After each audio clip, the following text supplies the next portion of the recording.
Hi, welcome to Hunker Down. While we shelter in place, I think it's important that we exercise our body as well as our mind. So today, I'm going to walk you through some basic yoga. It's not important what you wear while you're doing your yoga, whatever makes you comfortable. It's not about what makes other people comfortable. It really is not. Nor do you need to have an expensive mat like I have. Just what makes you feel good, what makes you comfortable. It needs to be a judgment-free zone. That's what yoga really is all about.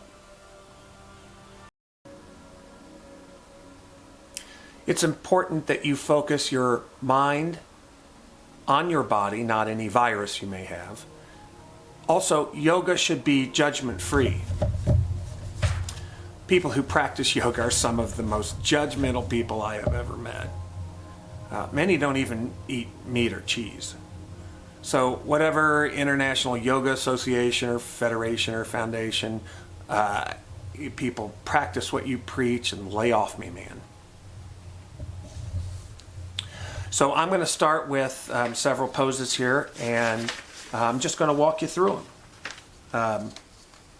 And it's not important that you get it just right. It's important that you free up your mind and allow your body to take these positions the best that you can.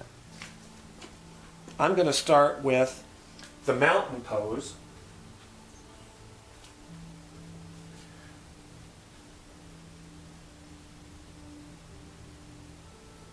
Some people call it the standing pose. I call it the mountain pose. Most people call it the mountain pose. And after this, you might want to take your glasses off if you have glasses. I'm going to. The next pose I'd like to do is the chair pose. It's like you're sitting on a chair, but you're not. And you can hold your belly in a little bit too. It looks better. That's the chair pose. It kind of hurts. The next pose is the goddess pose. Again, let's let go of your judgment, people, and just try and do something or maybe a little like that. You could even put your head up like this if it makes you feel more goddess-like. I think your arms have to be straight across, I think.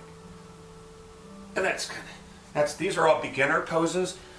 So if you sweat a little, it's a beginner thing. So the next is the cat pose, and from the cat pose, we're going to go straight into the cow pose because they're very, very similar. So the cat pose is like this. You arch your back like a cat. You can make sounds if you want. If it makes you feel better. So you can get all the way on the mat, see? And then the cow pose is like the cat pose, but more cow-like. So you go like this. That's the cow pose. And then you could put your head down a little too, like cows do. Like when they eat grass and stuff. I'm doing all these really fast, so it's okay if you don't, So we're going to do the cobra and then the sphinx, because they're so, I'm going to take my notes with me. The cobra is one of these guys, where you go, like you put yourself down like this, and you put your toes out, and then you put your arms like this, and you rear up like a snake. You don't have to do it fast, but just like that. And then the sphinx, that regal sphinx in front of the pyramids, where they're kind of like lions. Now the locust, this is hard. It's almost like planking, but it hurts more. The locust, and it's hands free. So you do this. Yeah. It's kind of like you're being held above the bow of the Titanic. Like this. It's called the locust, or you can call it the Titanic.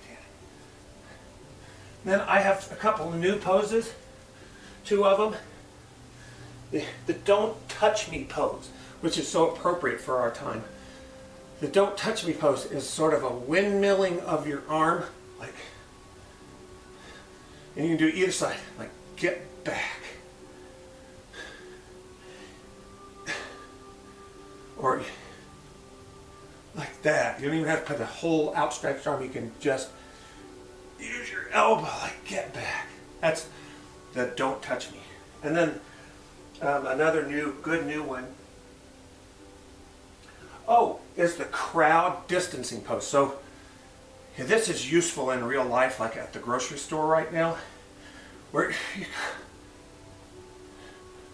when you go and you want to go past somebody to get, and you don't want to touch them or them to touch you, because we're supposed to be distanced. You can do it side to side. You just arch your back and tiptoe, kind of. That is the crowd distance walk, really, is what it's called. And then my final one, and this is where I like to end up, because it's really where we all end up. And it's my favorite one. This is why it's good to have a mat. This is the corpse pose. And you basically just pretend you're a corpse. This is also the most relaxing and it has the least exertion of all the poses. So I hope you've learned something today, and I've helped you. You really shouldn't do this if you have had your hips replaced. Again, don't need an expensive mat. You can do this in the privacy of your own home, or if you want to embarrass other people, like at a public park where there's nobody else around but people are driving by. All of these are ways of practicing a way of connecting to your mind and body. It's just one of the ways. It's invigorating. I like to drink coffee first, but you could, and then water afterwards, really, and maybe a shower. I'll be back tomorrow. Thanks.